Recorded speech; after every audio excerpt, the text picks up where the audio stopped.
बार की बात है, उदयपुर नामक गांव में तारा और सुनैना दो सहेलियां एक साथ एक ही कॉलेज में पढ़ा करती थी।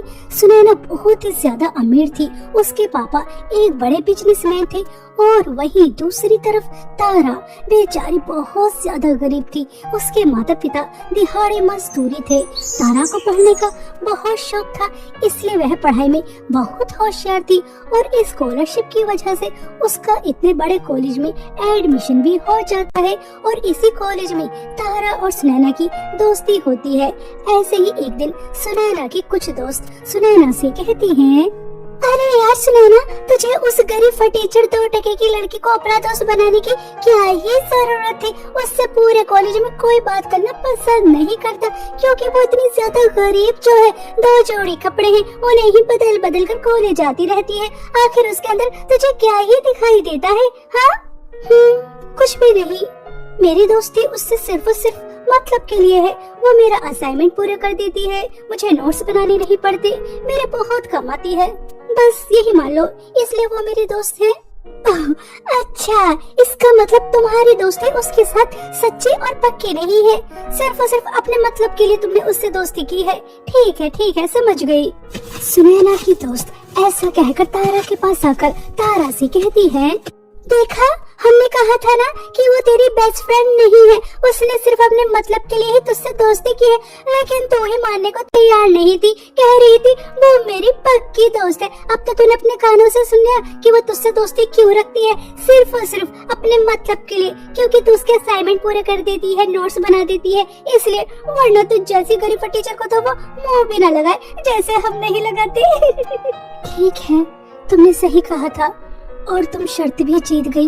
मैं तुम्हारा असाइनमेंट पूरा कर दूंगी। तुमने सही कहा था। सुनैना मुझे अपनी दोस्त नहीं मानती। सुनैना की दोस्ती ने तारा से शर्त लगाई थी कि वह उससे दोस्ती दिल से नहीं बल्कि मतलब के लिए रखती है और तारा यह बात मानने के लिए तैयार ही नहीं थी। इसलिए सुनैना के दोस्तों ने तारा से शर्त लगाई और उसके दोस्त जीत जाते हैं। तारा भी क्लास में आ जाती है। तारा बहुत उदास थी। तभी सुनैना तारा से कहती है, क्या हुआ तारा, तुम्हारा मूड ऑफ क्यों है? किसी ने कुछ कहा है क्या? नहीं यार, किसी ने कुछ नहीं कहा। तुम बताओ, तुम्हारी शादी पक्की हुई या नहीं? हाँ यार, मैं तुझे यही तो बताने के लिए कब से तेरा इंतजार कर रही थी।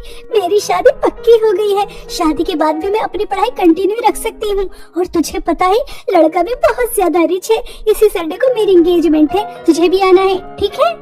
यह तो बहुत अच्छी बात है। मैं तुम्हारे लिए खुश हूँ और मैं पूरी कोशिश करूंगी तुम्हारी एंगेजमेंट में आने की। वैसे मेरे पास तुम्हारे जैसे इतने बड़े फंक्शन को अटेंड करने के लिए महंगी ड्रेस नहीं है। अरे तो क्या हुआ, तू मेरी दोस्त है, मेरी एंगेजमेंट में जाएगी, मुझे खुशी होगी। मैं अच्छी तरह से जानती हूँ ये सब तो तुम ऊपर ऊपर के मन से कह रही हो, वरना तो दिल के अंदर क्या है मैं अच्छी तरह से जानती हूँ। अच्छा चल ठीक है, मैं पूरी कोशिश करूंगी। तारा उदास मन से सुनैना से कह देती है।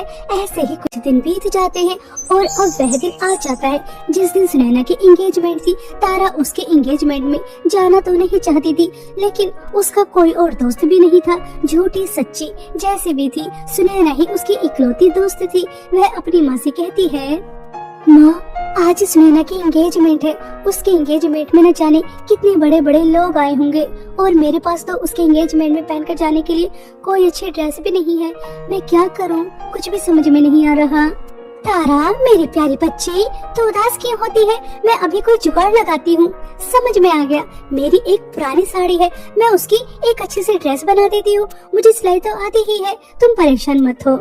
तारा की माँ अपनी पुरानी साड़ी से एक ड्रेस बनाती है जिसे पहनने के बाद तारा खुश हो जाती है क्योंकि वह अच्छी लग रही थी। तारा सुनैना की एंगेजमेंट में चली जाती है। सुनैना अपने अमीर अमीर दोस्तों के साथ बिजी थी। वह तारा की तरफ एक नजर भरकर भी नहीं देख रही थी और न ही किसी को उससे मिला रही थी। तारा को समझ में आ जाता है कि यह सब क्या हो रहा है और वह पार्टी छोड़कर जाने लगती है। तभी सुनैना उसे रोककर आवाज लगाती है और कहती है, अरे यार तारा, तुम कहाँ जा रही हो? अभी तो फंक्शन पूरा भी नहीं हुआ और तुम अभी से घर जाने लगी। अरे यार, खाना तो खाकर जाना।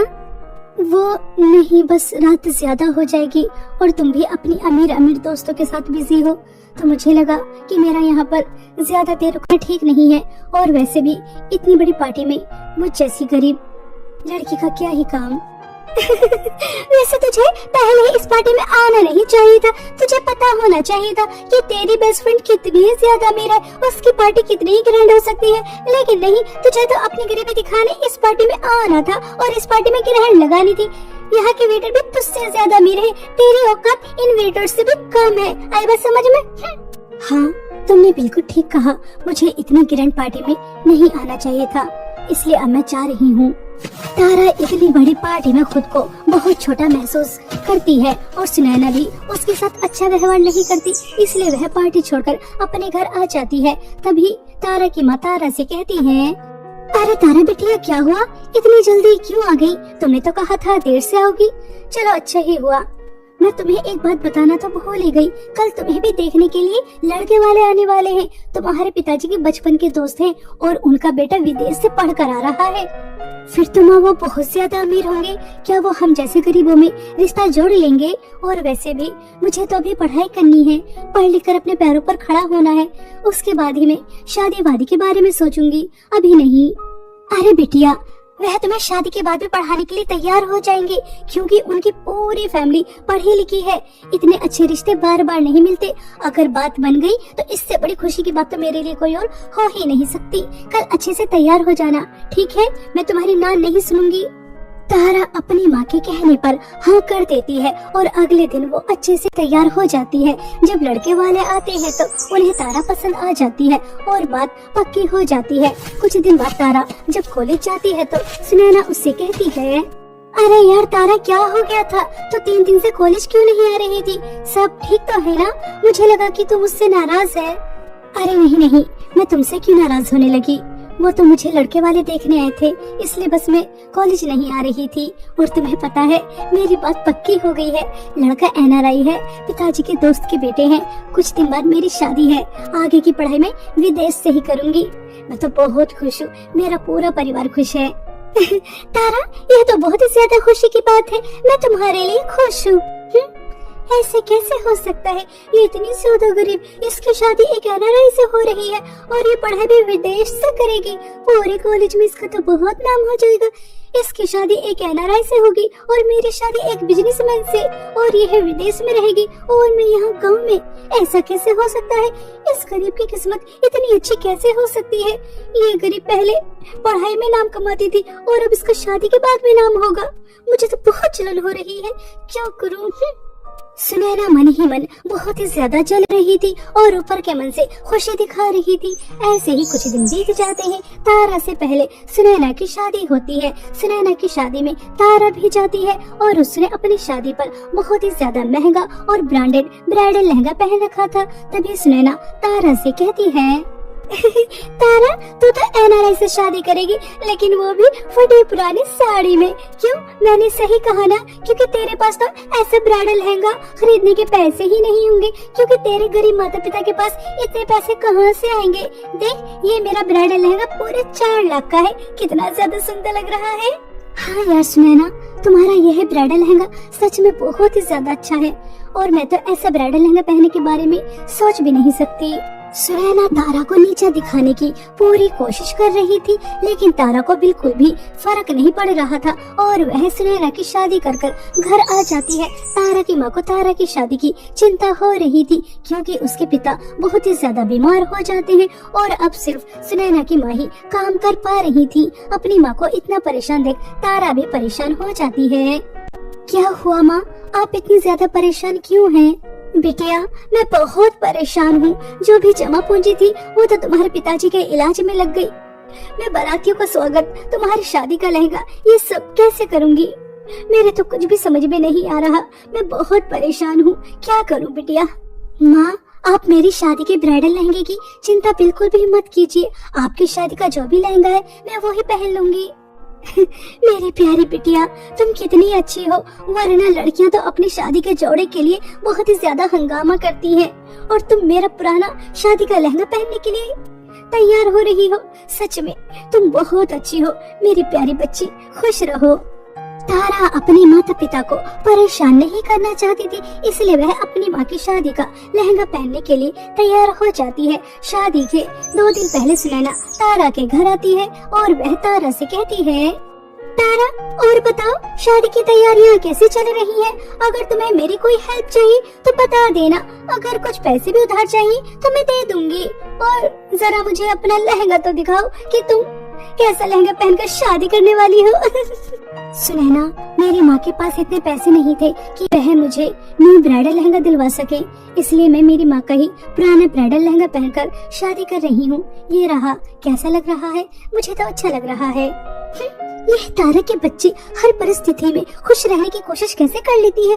अपनी माँ का पुराना लहंगा पहनने के लिए तैयार है और वो भी इतनी ज्यादा खुशी से। मुझे तो इसकी खुशी देख ही नहीं चाहती। मुझे इसकी शादी किसी न किसी तरह से तो तोड़नी ही है। इस गरीब और टीचर की शादी एक एनआरआई से होते हुए मैं तो अपनी आंखों के सामने नहीं देख सकती।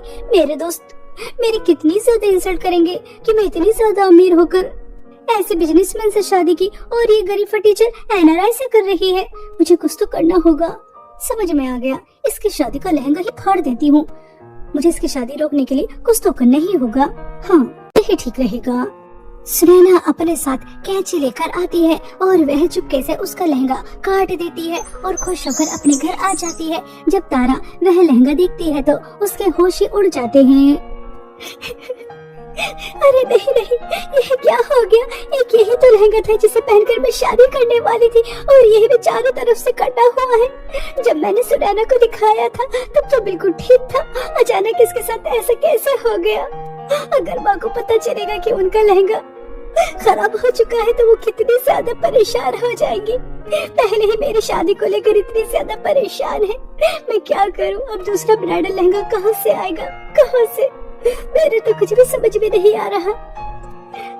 सुनैना के पास जाती हूँ, क्या पता वहाँ से ही कुछ हेल्प मिल जाए। बेचारी तारा मासूम वह सुनैना के पास जाने का फैसला करती है कि तभी रास्ते में उसे एक हिरण मिलता है। वह बहुत ही ज्यादा जख्मी था। तारा सुनैना के घर जाने से पहले हिरण की मदद करती है। तभी वह हिरण तारा से कहता है, तुम कितनी अच्छी हो। मैं एक जादुई हिरण हूँ और मेरा एक जादुई ब्राइडल लहंगे का तालाब है। मैं हमेशा परेशान और मजबूर लोगों की मदद करता हूँ, लेकिन उससे पहले उनकी परीक्षा लेता हूँ। मैंने देखा कि तुम अपने ब्राइडल लहंगे के लिए परेशान हो, इसलिए मैं तुम्हारे सामने इस हाल में आया। और तुम अच्छी थी, तुम्हारा मन साफ था, इसलिए तुमने मेरी मदद की। अब मैं तुम्हारी मदद करना चाहता हूँ। आओ मेरे साथ चलो मेरे जादुई ब्राइडल लहंगे के पास। वहाँ तुम्हें जो लहंगा पसंद आए अपने लिए ले लेना।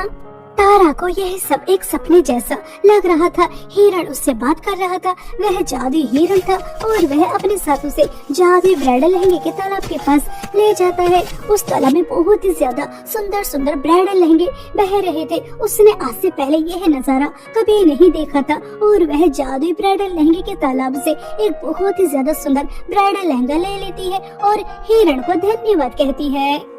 जादुई हिरण, मुझे तो विश्वास ही नहीं हो रहा कि मुझे जादुई ब्राइडल लहंगे के तालाब से इतना ज्यादा सुंदर ब्राइडल लहंगा मिला है। तुमने मेरी बहुत मदद की है, मैं तुम्हारा एहसान कभी नहीं भूलूंगी।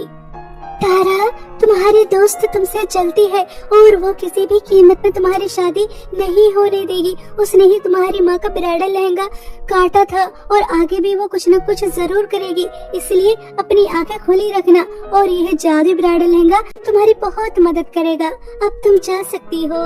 हिरण की बातें सुनकर तारा को सब समझ में आ जाता है कि सुनैना के जाने के बाद ही उसका लहंगा कटा हुआ क्यों मिला और उसे बहुत दुख होता है कि उसकी दोस्त नाम की ही सही लेकिन उसके साथ ऐसा कैसे कर सकती है। अगले दिन तारा की शादी थी। तालाब के जादुई ब्राइडल लहंगे की मदद से उसके पिताजी की तबीयत बिल्कुल ठीक हो जाती है और मेहमानों के स्वागत के लिए घर बहुत अच्छी तरह से सज जाता है। अरे यार सुनैना, देखो तो तारा की तो लॉटरी ही निकल आई। कितना बड़ा इंतजाम किया है। हमें लगा था गरीब है, छोटा मोटा ही शादी का प्रोग्राम किया होगा और हम शादी में भी उसका मजाक ही बनाने आए थे, लेकिन यहाँ आकर तो कुछ और ही नजर आ रहा है। लड़का भी कितना ज्यादा हैंडसम है, ऊपर से एनआरआई भी। और तारा का ब्राइडल लहंगा तो देखो, तुमसे भी ज्यादा सुंदर पहना है।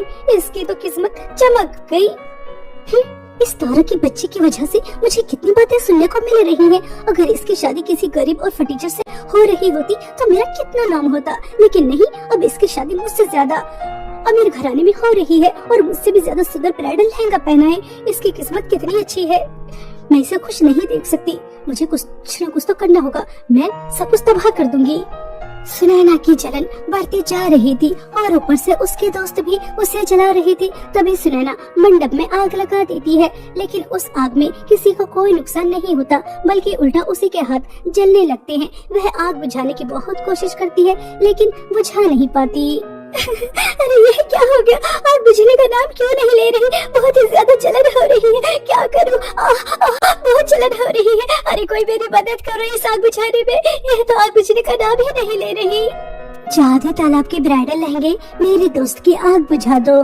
तारा के इतना कहते ही उसका जादुई ब्राइडल लहंगा सुनैना की आग बुझा देता है। तभी तारा सुनैना से कहती है, सुनैना, जब मुझे यह पता चला कि तुम मुझसे दोस्ती सिर्फ और सिर्फ अपने मतलब के लिए ही रखती हो तो मुझे बहुत दुख हुआ। फिर मैंने सोचा कोई बात नहीं, झूठी ही सही, लेकिन तुम मेरी दोस्त हो और मैंने सच्चे दिल से तुमसे दोस्ती निभाई। कभी तुम्हारे बारे में बुरा नहीं सोचा, हमेशा तुम्हारा भला ही चाहा। और तुम मेरी शादी बर्बाद करने के लिए मंडप में आग लगाने जा रही थी। तुमने ये भी नहीं सोचा कि तुम्हारे इस कदम से मंडप में आए मेहमानों का कितना नुकसान होगा, कितनों की जान जा सकती है। लेकिन नहीं, तुम्हें तो अपनी जलन के आगे कुछ नजर ही नहीं आ रहा। तुम्हें पता है, भले ही तुमने मुझसे दोस्ती मतलब के लिए की हो, लेकिन मैंने हमेशा तुम्हें अपना पक्का और सच्चा दोस्त ही समझा।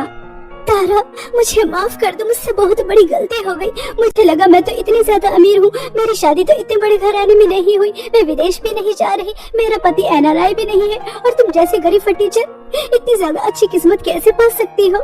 लेकिन मैं गलत थी, कोई किसी की किस्मत का लिखा नहीं छीन सकता। तुम्हारी किस्मत में ये सब लिखा था, सो तुम्हें मिल गया। मुझे माफ कर दो, मुझसे गलती हो गई।